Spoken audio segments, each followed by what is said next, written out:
Mpenzi msikilizaji, na tunaendelea na sizoni yetu kama kawaida, mpenzi msikilizaji, na pale pale tulipoishia ndipo tutakapoanzia.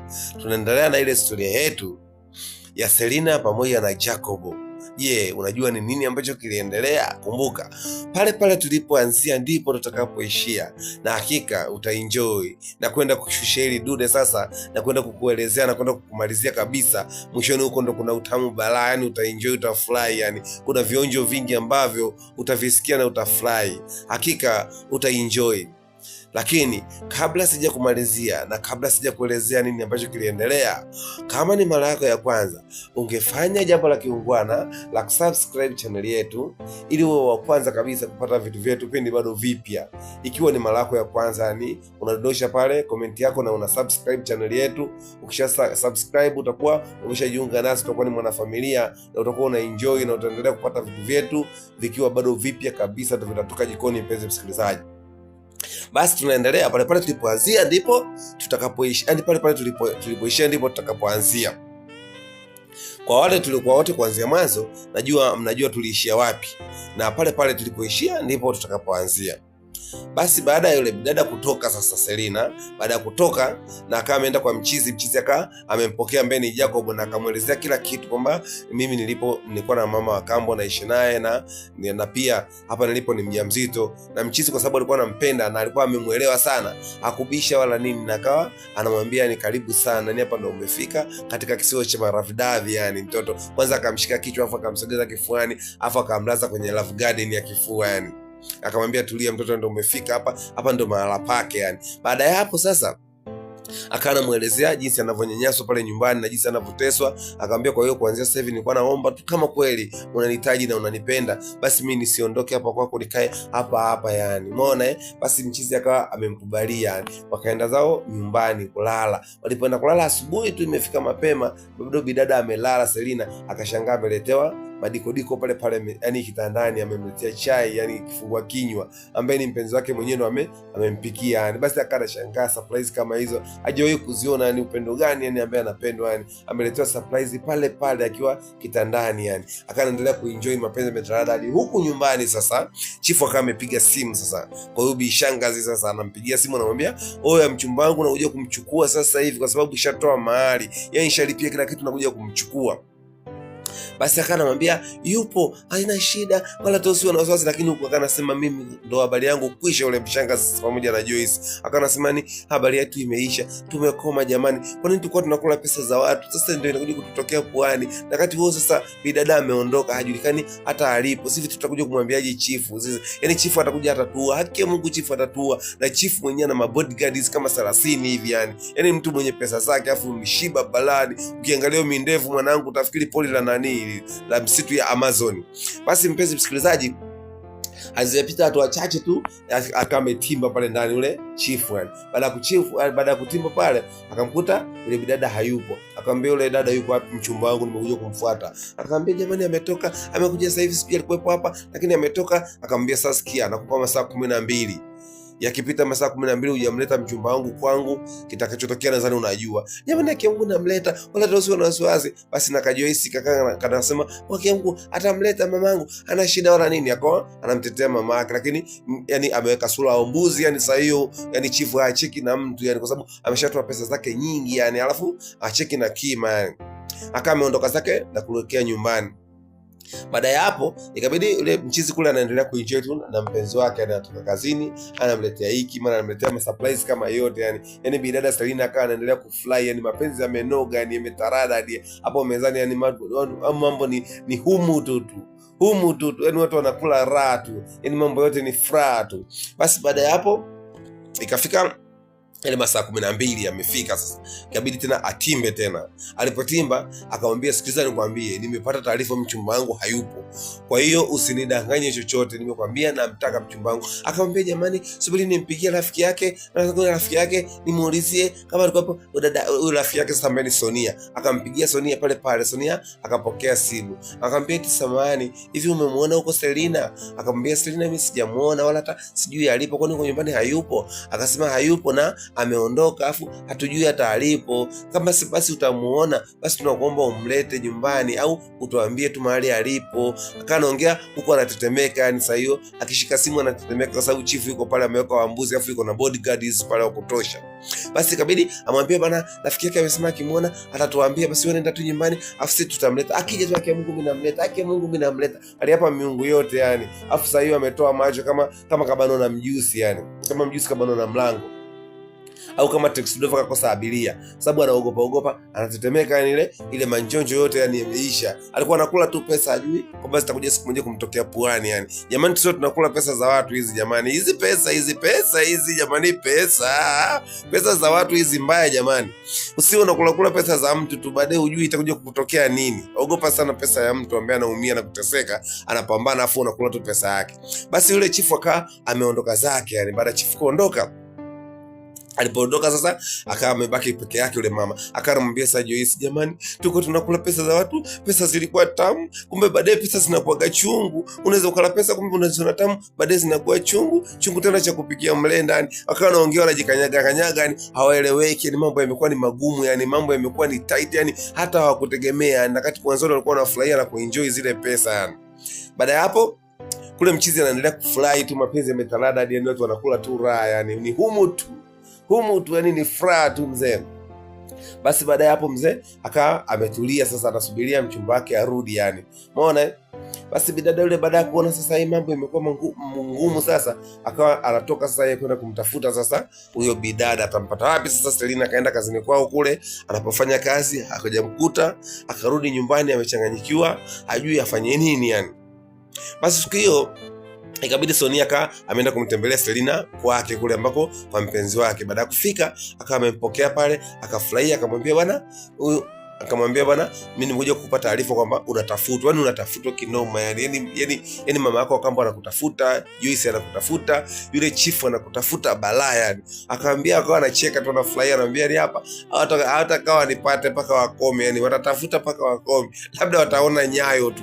Basi akawa ametulia zake pale. Mara kidogo mchizi akaingia ndani, ambaye ni Jacob. Alipoingia kwanza akagonga mlango, baada ya kugonga ikabidi wakashtuka, akasema jamani, nani wewe, ngoja tuchungulie. Kuja kuchungulia kumbe ni mpenzi wake. Akasema jamani, my husband, kipenzi changu kimerudi jamani, karibu jamani. Alipompokea pale ikabidi akamwambia ni rafiki yangu anaitwa Sonia. Baada ya kumwambia anaitwa Sonia, akamwambia sasa, mbona rafiki yako amekuja, fuje muandalie chochote. Ngoja basi mimi nikaandalia, tulieni, mimi nitawaandalia kila kitu chakula hapa ndani. Ndio basi ikabidi rafiki yake akanamwambia sasa rafiki yake Sonia, jamani, mpenzi wangu ana care yani, kama unavyomuona hivyo yani, hapo ni anakukea yani, anafanya kila kitu yani, mimi sifanyi chochote yani, ananikea yani kama hivyo. Mara kidogo mchizi kweli akaja pale, ameleta zake msosi yani.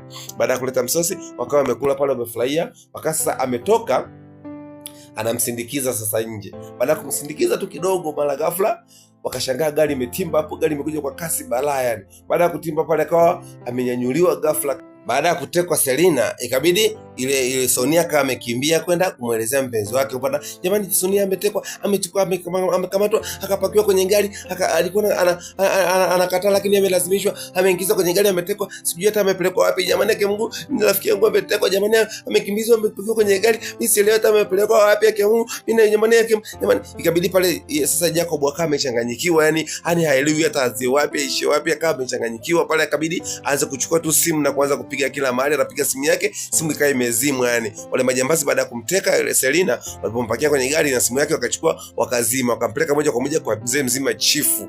Baada ya kupeleka kwa mzee mzima chifu, basi jamaa Jacob akawa anahangaika na kutafuta simu yani apate mawasiliano, hata polisi huko apige simu waeleza kwamba mpenzi wake ametekwa, kuna utekaji umeendelea na nini. Basi tunakuja tunarudi upande wa pili ambako kwa yule mama sasa ambaye na mtoto wake Joyce. Mara kidogo wakawa wameingia mandava wawili. Baada ya kuingia pale, ile bidada anashangaa yule ambaye ni Joyce, anashangaa mama yake akakamatwa pale. Akamwambia, sikiliza nikwambie, kama vipi tunaomba fuata nyayo, yani utoke mwenyewe utufuate sisi tunapoelekea, la sivyo tutakubeba unavyotaka au tutakufanyia hamna hapa yani tunaweza tukakuanzia hapa yani.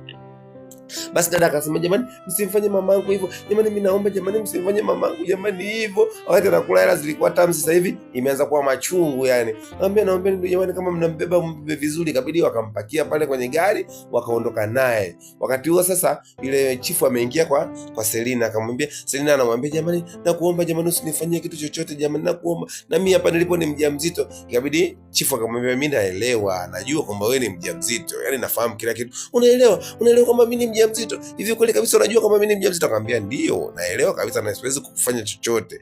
Wala wewe yani siwezi kukugusa hata kidogo, wala hata usio na wasiwasi. Kweli akaa chifu amefunga mlango ametoka yani. Ikabidi bidada akawa amelala zake ametulia, anawaza yani. Huku jamaa anapiga simu polisi, amepiga simu kila mahali, anamtafuta mchumba wake, hajui mahali alipo yani. Alafu akizingatia tena ameondoka Selina na mimba. Basi ikabidi akati anashtuka pale na nini, baada kidogo tena chifu akaingia ndani tena. Alipoingia akamwambia bidada, naona umelala unaenjoy Akashtuka pale kujishtuka, jamani tena mtakuja unataka kunifanyia nini jamani? Akamwambia tulia, mimi sikufanyia chochote wala usio na wasiwasi. Chifu ana hata wasiwasi yani, tena anaenjoy kabisa, anafurahi. Mara kidogo akashangaa yule bidada sasa, yule mama yake wa kambo anaingizwa pale. Baada kuingizwa ndani akamwambia, jamani naomba msinifanyie kitu jamani. Akamwambia, sasa nikwambie kitu, wewe mimi sitohangaika na wewe. Yani Selina, mimi sikuhangaiki na wewe wala sikusumbui chochote. Mimi nitadili na mtu wangu ambaye ni huyu mama yako wa kambo aliyekuwa anakula hela. Yani huyu nampeleka kwenye chumba cha kuzagamuliwa. Nitakuwa namzagamua mimi, afu anazagamuliwa na wafanyakazi wangu wote. Yani mabouncer, yani wale mabouncer kama 30 hivi, afu anaambiwa kila bouncer atakuwa anazagamua. Yani mpaka hela yake itakaporudi. Yani yule chief yani ana hasira naye yani. Unaona? Uwezi amini kweli kabisa. Akamwambia wale walinzi wale, mpelekeni kwenye chumba cha mizagamuo. Akampeleka kwenye chumba cha mizagamuo. Ikabidi akawa anazagamuliwa yani. Akizagamua bosi akimaliza, wanakuja wafanyakazi wale mabouncer wanazagamua. Yani wakawa wamepata ngozi yao ya kula kila siku yani, wakawa wanazagamua wanavyotaka yani. Ikabidi yule bidada akawa ameachiwa na amerudi kwa mpenzi wake. Baada ya kurudi kwa mpenzi wake, haamini mpenzi wake, akamkumbatia akamwambia, wamekufanya nini? Akamwambia, hawajanifanya chochote yani, hawajanigusa popote yani, wameniacha kama nilivyo. Kweli mtoto hospitali tukapime. Akamwambia, ina haja ya kwenda kupima baby, yani niko mzima kabisa. Kweli uwezi amini, hajanifanya chochote yani. Yule kaka sijategemea kama yule chifu ni muungwana hivi yani. Ameniambia tu kwamba yeye atadili na mtu wake yule ambaye amekula pesa zake. Na kweli wamekula pesa za yule mzee nyingi sana yani. Tokea mimi niko mtoto alikuwa anapewa tu pesa, wenyewe anapokea. Na alikuwa ananifanyia hivi kwa sababu mimi ni mtoto wa kambo. Alikuwa ananinyanyasa kwa sababu ni mtoto wa kambo. Kama ameamua kuniwezesha kwa nguvu kwa yule mzee. Kwa hiyo anapewa pesa anakula tu, anapewa pesa anakula. Sasa pesa leo zinaanza kumtokea nyuma. Mpenzi msikilizaji, kweli kama unakula pesa za mtu, hakikisha unalo la kufanya, kwa sababu pesa ya mtu hailiwi bure yani. Unapokula pesa ya mtu, iko siku utakuja kutokea puani na utaanza kuwaza hiyo hela unaitoa vipi, kwa sababu hakunaga mtu ambaye anatafuta pesa kwa shida alafu pesa yake ijiliwe tu hivi kilaini. Kwa hiyo yule bidada akawa ameachiwa mzima kabisa wa afya, na akawa amerudi kwa mpenzi wake. Na kule sasa ile bi mkubwa sasa ambaye ndo mamake na yule mamake wa kambwa, akawa ni mizagamuo inaendelea yani, anazagamuliwa mpaka inawaka moto yani, uweze amini. Kwa sababu mchana jioni ni kama dozi, kwa sababu walinzi ni wengi, kama walinzi 30 hivi. Wewe imagine kila mtu atakuwa anaingia kwa wakati wake. Unafikiri utapumua saa ngapi? Utahema saa ngapi? Alikuwa anapata mizagamuo mpaka akawa anajuta kazi ya kula pesa za watu yani. Unakula pesa ambazo hujui mwenzako anatafuta vipi. Na yule chifu aliamua kumkomoa tu, kwa sababu alishamfanyia kitu kibaya cha kula hela zake muda mrefu, na alikuwa anafurahia kula pesa. Sasa afurahie na maumivu anayoyapata. Kule penzi likali metaladadi, na bahati nzuri Mungu akawajalia yule bidada akajifungua salama kabisa, mtoto wa kiume yani. Baada ya kujifungua mtoto wa kiume, na mtoto alikuwa ni mzuri kama babake yani, wakawa ni furaha tu muda wote, na zawadi zikiendelea kutaladadi yani. Muda wote baba akiondoka anarudi na zawadi, mambo yote yakaenda sawa na maisha yakaendelea vizuri. Na rafiki yao Sonia akawa kila mara kwa mara anapenda kuwatembelea, na maisha yakawa ni safi yani, guda. Lakini huku yule mama yule akawa kila siku ni kuzagamuliwa tu, na tena ina bahati walitaka wamkamate na mtoto wake ambaye ni yule mtoto mwingine Joyce. Walitaka wamkamate naye akazagamuliwa, lakini wakawa wamemuonea huruma, na yule chifu akawa amesema sasa huyu mtoto muacheni, wingo ya ndili na mama yao. Kwa yule mama akawa amepata funzo na amejifundisha hatokaa arudi tena kumnyanyasa mtu katika mateso aliyoyapata. Mzigo wetu kama umeishia hapo, mpenzi msikilizaji, hakika utakuwa umeenjoy na umefurahi. Umelionaje hili dude? Kama vipi, subscribe channel yetu, uendelee kufurahi, uendelee kuenjoy, na utakuwa mwanafamilia na utaendelea kula vitu vitu vyetu, na hakika hautakuwa unajutia bando lako endapo utakuwa umejiunga na sisi. Kila siku tunakuwa bora zaidi ya jana. Hakika tunataka tukufurahishe na uwe una enjoy na unafurahi.